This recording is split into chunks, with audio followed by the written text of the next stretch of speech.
Hello my dear students, कैसे हैं आप सब।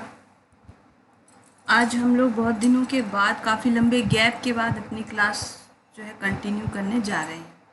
कुछ सम टाइम से कुछ टेक्निकल इश्यूज आ जाने की वजह से हम अपनी क्लास जो है अपलोड नहीं कर पा रहे थे और आप सभी बच्चों को बहुत ही डिस्टरबेंस हुई इसकी वजह से। तो आप सभी से हम जो है हमारा जो है सॉरी, और हम लोग जो है आगे से जो है कंटिन्यूटी का ख्याल रखेंगे।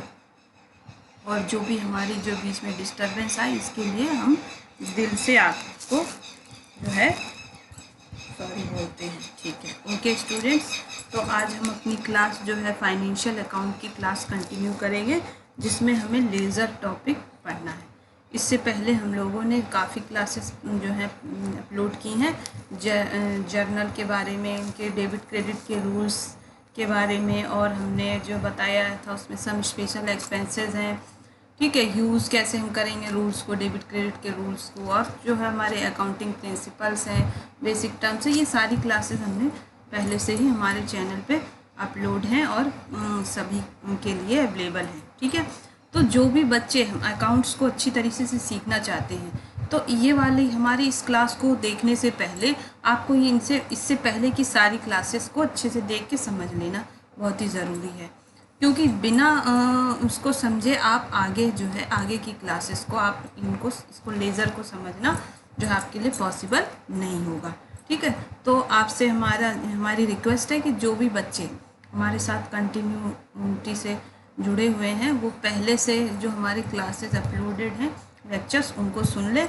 और जो नए हैं उनसे भी हम यही कहना चाहेंगे कि इससे पहले आप ये वाला टॉपिक पढ़ने से पहले इससे पहले की जो क्लास है और लेक्चर्स है उनको ध्यान से सुन लें। और जो भी कहीं कोई आपको प्रॉब्लम आ रही हो तो कमेंट्स के थ्रू आप लोग हमसे पूछ सकते हैं।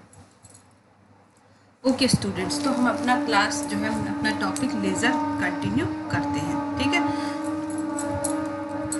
जैसा कि हमने आपको पहले भी बताया था कि हम जो है अकाउंटिंग फाइनेंशियल अकाउंट में एक प्रोसेस के थ्रू अपने अकाउंटिंग बुक्स तैयार करते हैं। ठीक है, तो एक जो है आपका सीक्वेंस चलता है, एक स्पेसिफिक जो सीक्वेंस है या प्रोसेस बोल सकते हैं जिसको, उसके थ्रू हम अपना जो है फाइनेंशियल अकाउंट्स के बुक जो फाइनेंशियल स्टेटमेंट्स हैं उनको हम प्रॉपर तरीके से तैयार करते हैं। ठीक है, तो जिससे कि हमने आपको बताया था, सबसे पहले फाइनेंशियल अकाउंट में सबसे पहले हमें एक प्रोसेस बताया था आपको, जिसमें सबसे पहले हम क्या करते हैं, रिकॉर्डिंग करते हैं। ठीक है, जो भी हमारे फाइनेंशियल ट्रांजैक्शंस होते हैं, इकोनॉमिक ट्रांजैक्शन, उनको रिकॉर्ड करते हैं हम अपनी बुक्स में। ठीक है, रिकॉर्ड करने के लिए हम क्या तैयार करते हैं, प्रिपेयर करते हैं, जर्नल तैयार करते हैं। ठीक है, जर्नल तैयार करते हैं।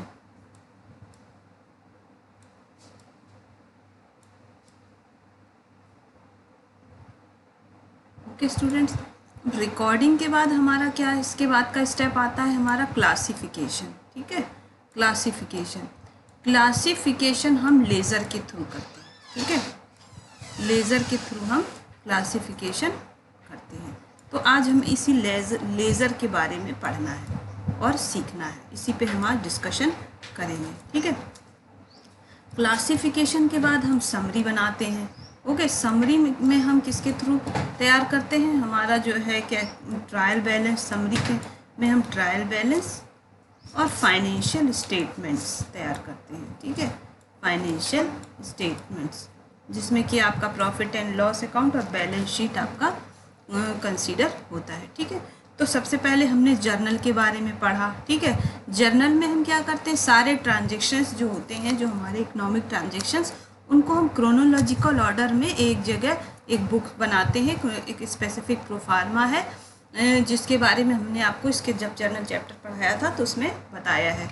तो उसमें हम सारे ही जो आपके ट्रांजैक्शंस हैं उन्हें रिकॉर्ड कर लेते हैं क्रोनोलॉजिकल ऑर्डर में, सारे ही, चाहे वो किसी भी आइटम से रिलेटेड हो, जैसे कैश से रिलेटेड हो या फिर कैपिटल से रिलेटेड हो। ओके, या फिर आपके कह सकते हैं सेल्स से रिलेटेड हो या आपके परचेज से रिलेटेड हो। ठीक है,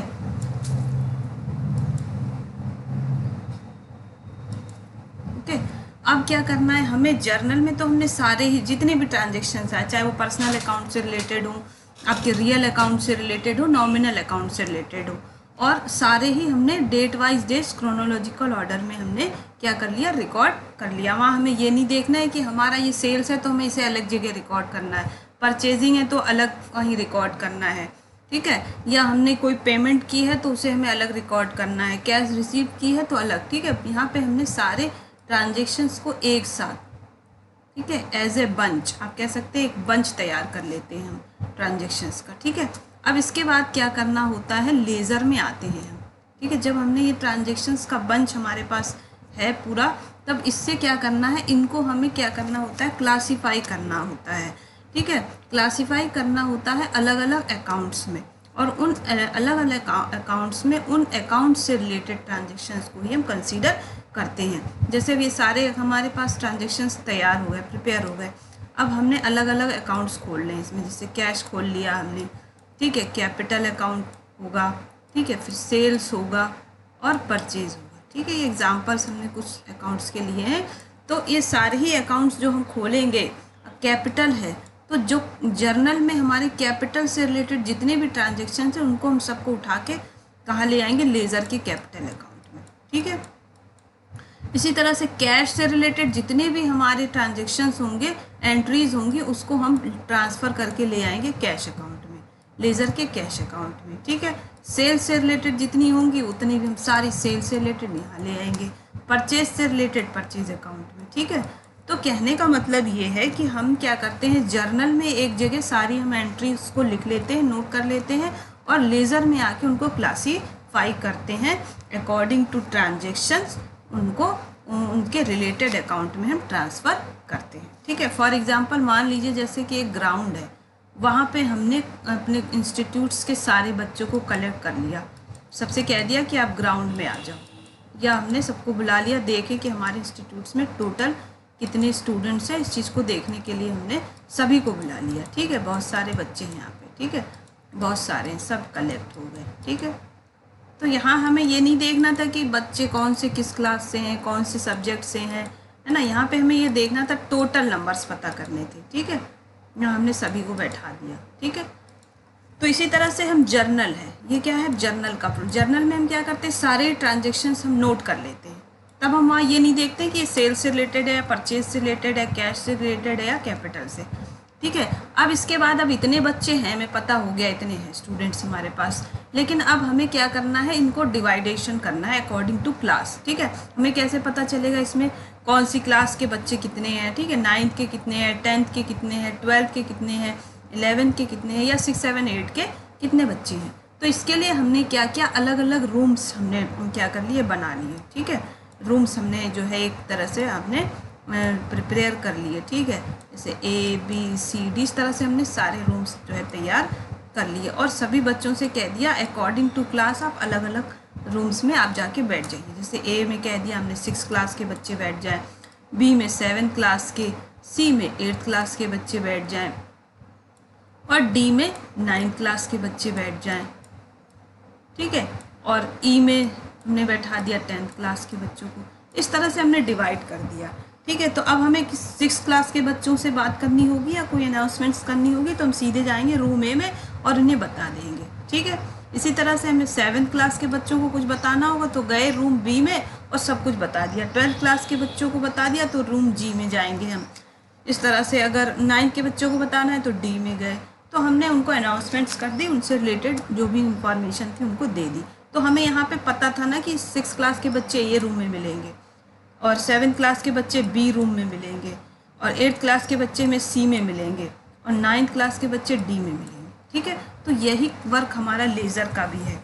तो लेज़र में भी हम क्या करते हैं, सारे ही अकाउंट्स को हम डिवाइड कर देते हैं अकॉर्डिंग टू उनके, ठीक है। अब जैसे सेल्स के बारे में हमें पता करना होता है तो हम क्या करेंगे, सीधे गए सेल्स के अकाउंट के पास और देख लिया हमने हमारा एक स्पेसिफिक टाइम पीरियड में जिसमें के लिए हमने अकाउंट्स तैयार किए हैं, उस टाइम पीरियड में हमारी टोटल सेल्स क्या है, ठीक है। हमें परचेज पता करनी है तो हम सीधे गए परचेज अकाउंट के पास, देख लिया कितनी परचेज है। कैश के बारे में पता करना है तो सीधे गए कैश अकाउंट के पास, देख लिया कैश की पोजीशन क्या है हमारे पास। इसी तरह से हमारी टोटल कैपिटल पता करनी है तो हम कैपिटल के पास गए, ठीक है। तो अगर हम ये काम जर्नल के थ्रू करते तो हो तो जाता, पर बहुत लंबा टाइम लगता, टाइम कंज्यूमिंग प्रोसेस होता, ठीक है। हम एक एक एंट्री को चेक करते कि इसमें सेल्स हो रही है, इसमें सेल्स हो रही है, इतने सेल्स है, तो उनको काउंट करते, फिर तो इसमें बहुत लंबा टाइम लगता। तो इसी टाइम को आपकी जो है सेव करने के लिए लेज़र जो है प्रोसेस आया, ठीक है। तो जर्नल में हम सारे ही ट्रांजेक्शन को एक जगह हम सिर्फ नोट करते चले जाते हैं क्रोनोलॉजिकल ऑर्डर में, और लेज़र में हम क्या करते हैं, उन सभी को अकॉर्डिंग टू उनकी जो है कैटेगरी, उनको अलग अलग अकाउंट्स में डिवाइड कर देते हैं, ठीक है। तो अब आपने जर्नल में एंट्री करना सीख लिया है, अब हमें सीखना है कि लेज़र में जो डिवाइडेशन करते हैं हम ये कैसे करते हैं, ठीक है, और कैसे हमें पता चलेगा कि कौन सी ट्रांजेक्शन्स को हमें किस अकाउंट में ले जाना है, ठीक है। क्लियर है? अब आगे देखिए, थोड़ा सा डिटेल पढ़ लीजिए।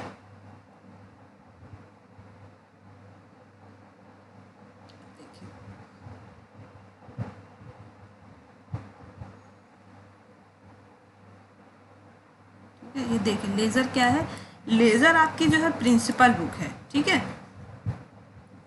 सबसे पहली प्रिंसिपल बुक हमारी क्या है, जर्नल है, और उसके बाद वाली प्रिंसिपल बुक हमारी क्या है, लेज़र है, ठीक है। The ledger is a principal book of accounting system, it contains different account where transactions relating to the accounts are recorded, ठीक है। तो लेज़र क्या एक प्रिंसिपल बुक तो है ही, साथ में क्या है, इसमें सारे ही अकाउंट्स, डिफरेंट अकाउंट्स में कंटेन होते हैं, मतलब इंक्लूड होते हैं, जो जिसमें कि उनसे रिलेटेड जो आपके ट्रांजेक्शन्स हैं उनको रिकॉर्ड किया जाता है। फॉर एग्जांपल अगर हमारी सेल्स अकाउंट है तो हम उसमें केवल सेल्स को ही रिकॉर्ड करेंगे, ठीक है, सेल्स में हम सेल्स को ही रिकॉर्ड करेंगे। दूसरा हमारा परचेज अकाउंट है, तो परचेज में हम केवल परचेज से रिलेटेड ट्रांजेक्शन ही रिकॉर्ड करेंगे, ये नहीं कि सेल वाले में परचेज कर दिया और परचेज वाले में सेल कर दिया। अगर कैश अकाउंट है तो हम केवल उसमें कैश से रिलेटेड ट्रांजेक्शन ही रिकॉर्ड करेंगे। इस तरह से सो मैनी आपके अकाउंट्स होंगे, और उन रिलेटेड अकाउंट्स में हम रिलेटेड जो ट्रांजेक्शन्स को ही रिकॉर्ड करते हैं, ठीक है। और a ledger is a collection of all the accounts debit और credited in the journal proper and various special journal. तो आपके लेजर में क्या है, जर्नल में जितने भी अकाउंट्स चाहे वो डेबिट हो या क्रेडिट हो, उन सभी को ओपन किया जाता है। कोई भी एक ऐसा अकाउंट जो है नहीं छूटेगा जिसको हम इसमें लेजर में इंक्लूड नहीं करेंगे। तो जर्नल में जितने अकाउंट्स के बारे में बात होगी उन सभी को हमें लेजर में भी लेके आना होता है, फिर चाहे वो जर्नल में डेबिट किए गए हो या फिर क्रेडिट किए गए हों, ठीक है। तो इस तरह से आप देखिए, a ledger is a book of on which various accounts are opened and transactions are posted from the journal book. तो लेजर एक क्या है, एक ऐसी बुक है जिसमें बहुत सारे अकाउंट जो है खोले जाते हैं, ओपन किए जाते हैं, और ट्रांजेक्शन्स को पोस्ट कहाँ से किया जाता है, जर्नल से, ठीक है। जर्नल से हमें पोस्ट करना है लेजर में, ठीक है। अब देखिए, जैसे हमने पढ़ा था पिछली क्लासेस में कि जो हम जर्नल में जो ट्रांजेक्शन्स को जो रिकॉर्ड करते हैं उस मेथड को हम क्या कहते हैं, जर्नलाइजिंग। इसी तरह से हम लेज़र में जो रिकॉर्ड करेंगे ट्रांजेक्शन्स को क्या करेंगे, जर्नल से पोस्ट करके लाते हैं लेज़र में, तो इसको हम क्या बोलते हैं, पोस्टिंग, ठीक है। इसको हम क्या बोलते हैं, पोस्टिंग, ठीक है। The process of transferring the transaction are posted from the journal to the ledger is called posting, okay. अब देखिए, अब ये इसकी यूटिलिटी क्या है, लेज़र क्यों कि इसको करा गया, ये पहले भी हमने आपको बताया है। लेज़र की यूटिलिटी क्या है कि हमें स्पेसिफिक टाइम पीरियड से रिलेटेड कोई स्पेसिफिक आइटम के बारे में उसका नेट रिजल्ट पता करना होता है, तो हमें इसके लिए लेज़र की बहुत ही इम्पॉर्टेंट है। लेज़र आपकी किसी भी इंस्टीट्यूशन के लिए या कोई भी ऑर्गेनाइजेशन हो उन सभी के लिए इम्पॉर्टेंट है। क्यों इम्पॉर्टेंट है, क्योंकि अगर मान लीजिए हमें सिर्फ कैश के बारे में पता करना है तो जर्नल में तो सारे ही ट्रांजेक्शन्स हमें एक साथ मिलेंगे, तो हमें वहाँ एक अकेला कैश नहीं मिलेगा, और लेकिन हमें सिर्फ कैश की पोजीशन पता करनी है तो हम लेज़र में जाके कैश अकाउंट में हम कैश की पोजीशन, नेट पोजीशन हम पता कर सकते हैं। या इसी तरह से सेल्स के बारे में पता करनी है तो हम गए सीधे सेल्स अकाउंट में, क्योंकि वहाँ हमें केवल सेल्स से रिलेटेड हमें ट्रांजेक्शन्स मिलेंगे। परचेज अकाउंट में गए तो सीधे परचेज अकाउंट के ही हमें ट्रांजेक्शन्स मिलेंगे। किसी डेप्टर्स के बारे में पता करना है, डेटर के बारे में पता करना है, क्रेडिटर के बारे में पता करना है, इन सभी के बारे में कोई स्पेसिफिक आइटम का नेट रिजल्ट जब हमें पता करना होता है तो उसके लिए हमारा लेज़र बहुत ही यूज़फुल है। ठीक है, जैसे ए लेज़र है very useful and is to utmost importance in the organisation. ये सभी इन ऑर्गेनाइजेशन के लिए यूज़फुल और इम्पॉर्टेंट है। The net result of all transaction is respect of a particular account on a given date can be ascertained only from the ledger। हमें किसी account का net result पता करना होता है किसी स्पेसिफिक टाइम पीरियड के लिए, तो वो हम सिर्फ और सिर्फ लेज़र से पता कर सकते हैं। ओके, अब ये देखिए आपका प्रोफार्मा है। जैसा कि आपको पता है हर आपकी जो है, आप जैसे जैसे हर स्टेप आगे बढ़ोगे तो हर आपकी इसमें अकाउंटिंग में हर बुक का एक जो है आपका एक स्पेसिफिक प्रोफार्मा होता है। जैसे जर्नल के लिए एक स्पेसिफिक प्रोफार्मा था, उसमें 5 कॉलम की एक आपका प्रोफार्मा था। अब यहाँ पे 8 कॉलम का प्रोफार्मा है। ठीक है, वहाँ भी आपका क्या रहा, डेबिट एंड क्रेडिट था। दोनों ही आपके जर्नल हो या लेज़र हो, दोनों ही आपके डबल एंट्री सिस्टम पे बेस होते हैं। ठीक है, और इसमें भी आपके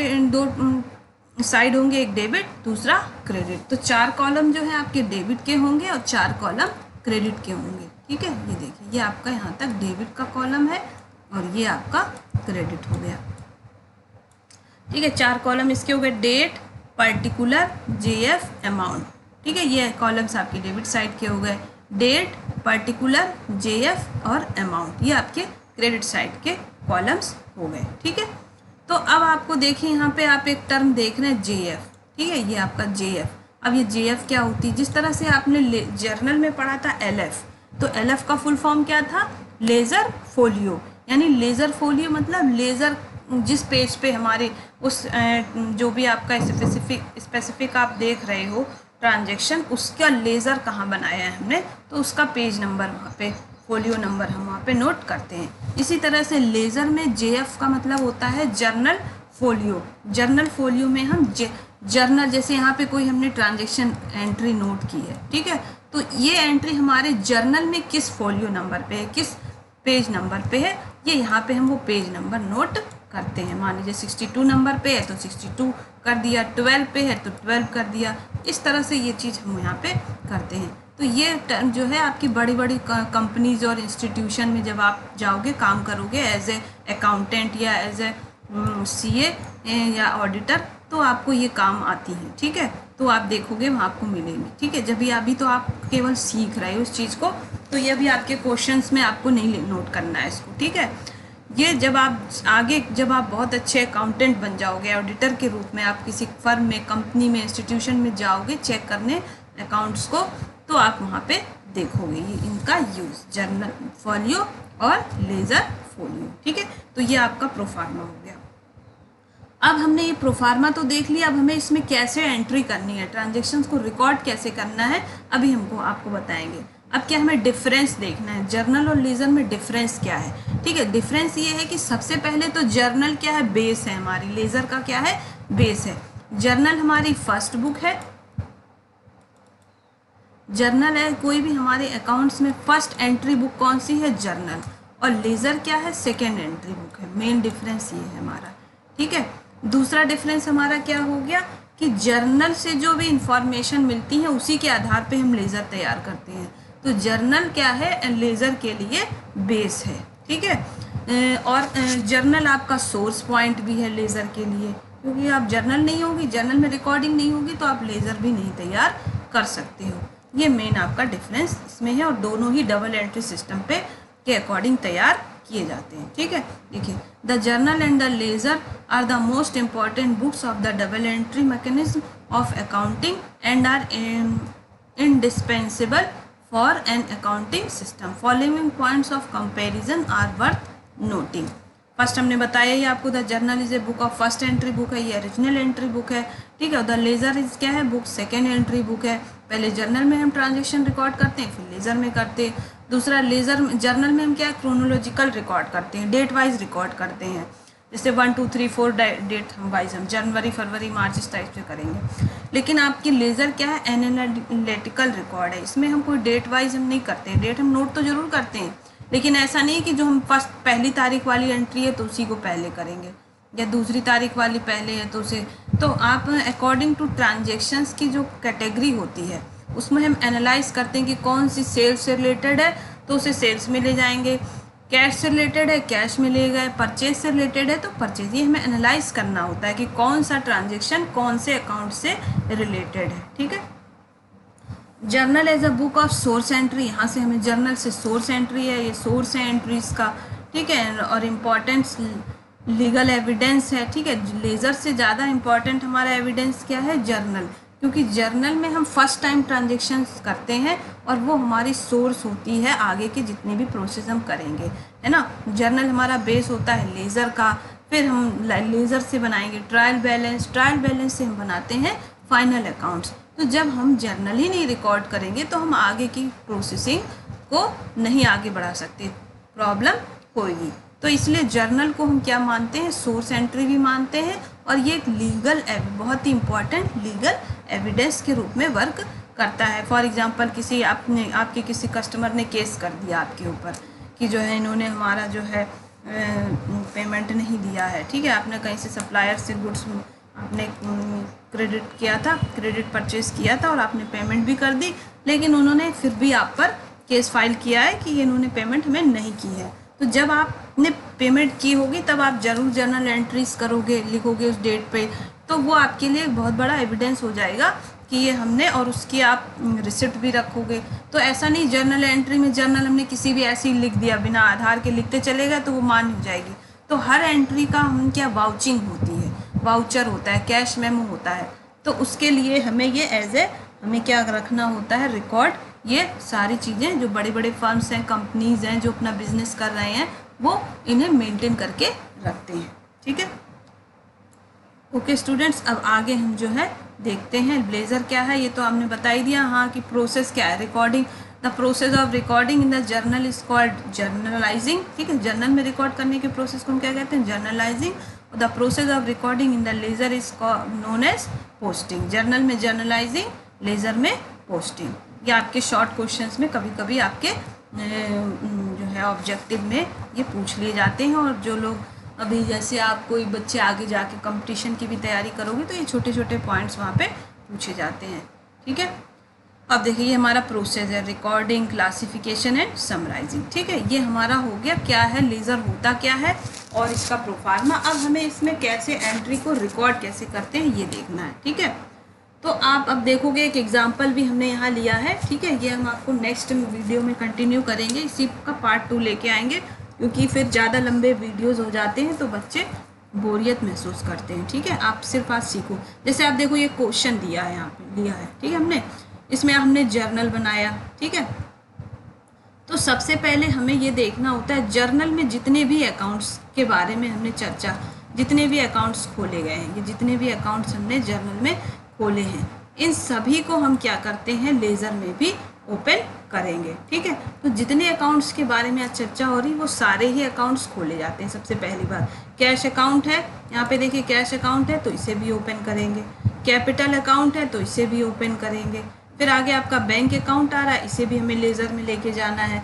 कैश एक बार आ चुका है यानी कि कैश हमने खोल चुके हैं। परचेज भी आएगा, गुलमोहर अकाउंट है ये भी आएंगे। ठीक है। ऑफिस मशीनरी है ये भी आएंगे। बैंक अकाउंट हम पहले एक बार बना चुके हैं। ठीक है। रेंट अकाउंट है, बैंक अकाउंट है, मोहित ब्रदर्स अकाउंट है, सेल्स अकाउंट है, कैश अकाउंट है, सेल्स अकाउंट। ठीक। गुलमोहर फैशन हाउस है, कैश है, बैंक है, मोहित है, सैलरी है और कैश। ये सारे ही अकाउंट्स हमें क्या करने होते हैं? जर्नल में हमें जितने अकाउंट्स होंगे, जितने होंगे, चाहे वो छोटा हो अकाउंट हो, चाहे उससे रिलेटेड एक ही आपके पास एंट्री क्यों ना हो पूरे साल में, तो भी आपको उसका अकाउंट लेज़र में खोलेंगे। जैसे इस तरह से कैश अकाउंट बनाया है हमने, कैपिटल अकाउंट बनाया है, बैंक अकाउंट बनाया है, परचेज अकाउंट बनाया है, ऑफिस मशीनरी अकाउंट है, रेंट अकाउंट है, मोहित ब्रदर्स है, सेल्स है। ठीक है। सैलरी है। छोटा सा छोटा भी आपका अकाउंट होगा तो उसे हमें ओपन करना है। ठीक है। अभी कैसे बनाए हैं हमने क्वेश्चंस के थ्रू आपको हम नेक्स्ट वीडियो में बताएंगे। पहले अब इसका ये देख लिया हमें इतने सारे अकाउंट्स बनाने हैं। ठीक है। अब इसका आप मेथड देखो, बहुत ही सिंपल सा मेथड है, आप बहुत ही आराम से समझ जाओगे। ठीक है। जैसे कि सबसे पहले हमें ये देखना है कि हम अकाउंट कौन सा बनाना है। सबसे पहले हमने मान लिया कैपिटल अकाउंट हम बना रहे हैं। यहाँ पे हम लिखते हैं नेम ऑफ अकाउंट। ठीक है। यहाँ हमने लिख दिया कैपिटल अकाउंट। ठीक है। तो जो भी अकाउंट हम बना रहे होंगे हमें ये देखना होता है कि जिन जिन ट्रांजेक्शन्स में कैपिटल अकाउंट हमारा है उसे ही हमें उस कैपिटल अकाउंट में ले जाना है। जैसे कि आप देखिए यहाँ पे इसमें कैपिटल अकाउंट यहाँ लिखा हुआ है, ठीक, यानी कि हमें इस ट्रांजेक्शन को कैपिटल अकाउंट में ले जाना है, ठीक। तो जहाँ जहाँ आपको कैपिटल अकाउंट जर्नल एंट्री में लिखा हुआ मिलेगा, रिकॉर्ड होगा, उन्हीं ट्रांजेक्शन्स को हमें कैपिटल अकाउंट में ले जाना है, ठीक है। अब देखिए, अब जैसे हमने देखा क्वेश्चन में एक है कैपिटल अकाउंट, यानी इसकी एंट्री हम करेंगे, इसमें है नहीं है तो नहीं करेंगे, इसमें भी नहीं है इसे भी नहीं करेंगे, ठीक है। इसमें भी हमारा कैपिटल अकाउंट नहीं दिख रहा है, नेक्स्ट एंट्री में इसमें भी नहीं दिख रहा है कैपिटल अकाउंट, यहाँ भी नहीं दिख रहा है, ठीक है, इधर नेक्स्ट एंट्री में भी नहीं दिख रहा है। अब ये देखिए आगे की इन तीनों एंट्रीज़ में भी हमारा कैपिटल अकाउंट नहीं दिख रहा है, यानी कि इन सभी को हम यहाँ पे छोड़ देंगे। तो हमें सिर्फ फर्स्ट एंट्री लेनी है केवल। अब ये देख लिया हमने, ठीक। अब क्या देखना है, हम जिस अकाउंट में हमें ले जाना है कैपिटल अकाउंट, हम ये देखेंगे वो जो अकाउंट है वो हमारा डेबिट में है, जर्नल में डेबिट किया गया है या फिर क्रेडिट। अब देखा हमने कैपिटल अकाउंट हमारा क्रेडिट है, ठीक है।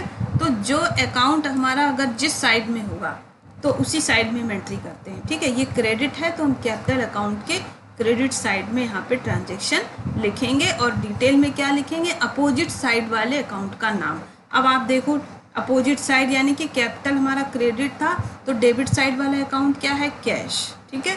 तो कैश, यहाँ हम कैश अकाउंट को क्रेडिट करेंगे। तो यहाँ पे हम क्या करते हैं, डेबिट कॉलम्स को 2 से डिनोट करते हैं और क्रेडिट को बाय से डिनोट करते हैं, ठीक है। यहाँ लिख देंगे by cash account, by cash account, ठीक है। और अमाउंट जितनी है 2 लाख है, यहाँ पे हम डिनोट करेंगे 2 लाख, ठीक है, इस तरह से। अब हमने देखा आगे कोई भी एंट्री नहीं है कैपिटल अकाउंट से रिलेटेड, तो हम ये अकाउंट क्लोज कर देंगे। क्लोज करने के लिए क्या करते हैं, अब देखिए हम दोनों साइड का टोटल करेंगे। आपने देखा क्रेडिट साइड का टोटल 2 लाख है और डेबिट साइड में कोई टोटल नहीं है, ठीक है, 0 है। तो हमें इसको बैलेंस को बराबर करना होता है। बराबर करने के लिए क्या किया, अब यहाँ पूरा का पूरा ही डिफरेंस आ रहा है हमारा, डेबिट और क्रेडिट का डिफरेंस पता करना होता है, ठीक है। तो जो टोटल बड़ा होगा उसमें से कम वाले टोटल को माइनस करेंगे, तो यहाँ पे आपका डिफरेंस भी कितना आ जाएगा, 2 लाख, ठीक है। 2 लाख का डिफरेंस आ गया तो आप इसे यहाँ इस तरह से लिखोगे, डेबिट साइड में कम आ रहा है तो जिस तरफ कम आ रहा है उस तरफ लिखेंगे टू बैलेंस CD, ठीक है, हम शॉर्ट में लिखा है टू बैलेंस CD लिख के जितना डिफरेंस आ रहा है वो लिख देंगे हम यहाँ पे, ठीक है। ये हमने 2 लाख लिख दिया, ठीक है, और इसका फिर हम यहाँ पे टोटल कर देंगे इस तरह से। यहाँ 2 लाख का हमने टोटल कर दिया 2 लाख में, 2 लाख टोटल दोनों साइड आ गया। अब इस ट्रांसफ़र को हम यहाँ ले आएंगे बाय बैलेंस BD, ठीक है, बाय बैलेंस BD, और यहाँ हमने जो डिफरेंस आया है उसे यहाँ पे नोट करते हैं, ठीक है। ये यहाँ पे लिखेंगे, इस तरह से हम बैलेंस को बराबर करते हैं, ठीक है। अभी आप क्वेश्चंस के थ्रू आप इसको हम आपको अच्छे से बताएंगे। अभी आप ये समझ लो केवल कि हम जो अकाउंट खोल रहे होते हैं हमें ये देखना होता है वो अकाउंट हमारे जर्नल एंट्री में डेबिट है या क्रेडिट है। डेबिट है तो हम डेबिट साइड में एंट्री करेंगे और नेम लिखेंगे अपोजिट साइड का, ठीक है। और क्रेडिट है अगर हमारी वो अकाउंट तो हम क्रेडिट साइड में एंट्री करेंगे और नेम लिखेंगे अपोजिट अकाउंट का, ठीक है। अब जैसे मान लीजिए हमें कैश अकाउंट खोलना है, कैश अकाउंट खोलना है, ठीक है। अब हम ये देखेंगे अपने जर्नल में हमारा कैश अकाउंट कहाँ है, डेबिट कहाँ है और क्रेडिट कहाँ है।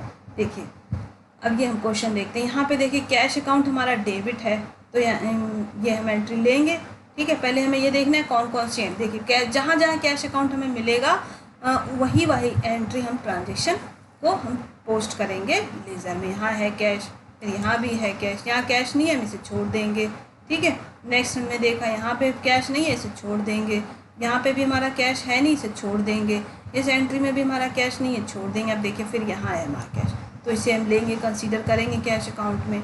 यहाँ है कैश तो हम इसे भी कंसीडर करेंगे, ठीक है। यहाँ नहीं है इसे छोड़ देंगे, यहाँ पर है कैश। तो जिन जिन ट्रांजेक्शन्स में हमारा कैश अकाउंट हमें मिलेगा लिखा हुआ रिकॉर्ड किया हुआ उसे ही हमें ट्रांसफ़र करना है उस रिलेटेड अकाउंट में। पहला स्टेप ये होता है हमारा। दूसरा स्टेप हमें ये देखना है कि कैश अकाउंट अब हमारा डेबिट है या क्रेडिट है। तो जिस ट्रांजेक्शन में कैश अकाउंट डेबिट होगा उसे हम डेबिट साइड में एंटर करेंगे, ठीक है, यहाँ डेबिट साइड में। और name of the opposite account लिखेंगे। तो यहाँ हमारा अपोजिट अकाउंट क्या था, कैपिटल, तो हमने यहाँ लिख दिया टू कैपिटल अकाउंट और अमाउंट लिख देंगे 2 लाख, ठीक है। नेक्स्ट ट्रांजेक्शन में हमने देखा कैश अकाउंट हमारा क्रेडिट है, तो क्रेडिट है तो हम ट्रांजेक्शन को रिकॉर्ड करेंगे क्रेडिट साइड में और नेम लिखेंगे अपोजिट अकाउंट का, और अपोजिट अकाउंट हमारा क्या है, बैंक। इस तरह से हम सारे ट्रांजेक्शन्स को ही रिकॉर्ड करते चले जाते हैं। फिर इसमें देखा हमने कैश है नहीं तो इसे छोड़ दिया, हमने आगे बढ़ गए। अब देखें यहाँ भी कैश है नहीं, इसे छोड़ दिया हमने, आगे बढ़ गए, ठीक है। फिर नेक्स्ट ट्रांजेक्शन देखा, यहाँ पे भी कैश नहीं है तो इसे छोड़ दिया, आगे बढ़ गए। नेक्स्ट ट्रांजेक्शन में भी कैश है नहीं, इसे छोड़ दिया, आगे बढ़ गए। अब देखिए इस वाले ट्रांजेक्शन में आपके 22 जून वाले में कैश है। कैश क्या है हमारा, डेबिट साइड में लिखा हुआ है, कैश अकाउंट डेबिट है, तो हमें कैश अकाउंट के लेज़र के कैश अकाउंट में डेबिट साइड में एंट्री करनी है और अपोजिट अकाउंट का नाम लिखना है। तो ट्रांजेक्शन क्या हो गया, टू सेल्स अकाउंट। तो यहाँ पे हम इस तरह से डेबिट साइड में यहाँ पे लिखेंगे टू सेल्स अकाउंट। इस तरह से हम जर्नल्स में से जितने भी अकाउंट्स, जितने भी हमारे अकाउंट से रिलेटेड जितने ट्रांजेक्शन्स होंगे वो छाँट के हम कैश अकाउंट में लेते चले जाएंगे। इसी तरह से आगे जब हम आएंगे तो फिर जब कैश अकाउंट बंद हो जाएगा तो हमें बैंक अकाउंट खोलना होगा, फिर वो भी बंद हो गया तो परचेज अकाउंट। तो कोई भी अकाउंट आपको खोलना है, रूल आपका एक ही रहेगा, क्या रहेगा कि आपको पहले चेक करना है कि वो अकाउंट आपके जर्नल में कौन कौन सी एंट्री में है, उनको ही लेना है उस आपके अकाउंट में। दूसरा स्टेप क्या आएगा आपका कि अब आपको ये देखना है कि वो अकाउंट आपका डेबिट है या क्रेडिट। डेबिट है तो एंट्री डेबिट साइड में होगी और क्रेडिट है तो एंट्री क्रेडिट साइड में होगी, और नेम आपकी डिटेल में अपोजिट अकाउंट का नेम आएगा, और टू और बाय से डेबिट और क्रेडिट को डिनोट करते हैं, ठीक है। तो बच्चों आज का वीडियो हम इतना ही रखते हैं। आप पहले इसको अच्छे से समझिएगा, रिवाइंड फॉरवर्ड करके बार बार सुनिएगा। अगर एक बार में समझ में ना आए, इसका हम सेकेंड पार्ट लेके आएंगे तो हम आपको उसको उसमें क्वेश्चन के थ्रू आपको पूरा हम सारे अकाउंट्स और जर्नल इसका और सारे अकाउंट्स बना के आपको क्वेश्चन समझाएंगे, ठीक है। और बच्चों अगर आपको समझ अच्छा लगे तो इसे लाइक करिएगा, शेयर करिएगा और कमेंट करिएगा। कमेंट ज़रूर करिएगा अगर आपको अच्छा लगे तो भी और अच्छा ना लगे तो भी। तो हमें जो भी इसमें आपको समस्या आ रही होगी उसे सुधार इम्प्रूवमेंट का प्रयास करेंगे, और अच्छा लगे तो हमें इंस्पिरेशन मिलेगा और भी आगे इस तरह के आपके जो है वीडियोस अपलोड करने का, ठीक है। Okay, thank you for watching this video. और जो है इसे जो है और अगर आपको इससे पहले के वीडियोस आपने नहीं देखे हैं तो इस चैप्टर को समझने से पहले आप इसके पहले के जो हमारे बेसिक टर्म्स दे रखे हैं, हमने जर्नल के रूल्स दे रखे हैं, डेबिट क्रेडिट के रूल्स दे रखे हैं, हमने जर्नल के चैप्टर में भी कई 2-3 वीडियो अपलोड किए हैं और उसमें क्वेश्चंस के थ्रू आपको समझाया है, ठीक है। तो अब आपका ये काम है, हमने बहुत अच्छा प्रयास किया है आपको समझाने का। अब आपका भी ये फ़र्ज बनता है कि आप इसे बहुत अच्छे से समझने का प्रयास करें। Okay, again thank you for watching this video.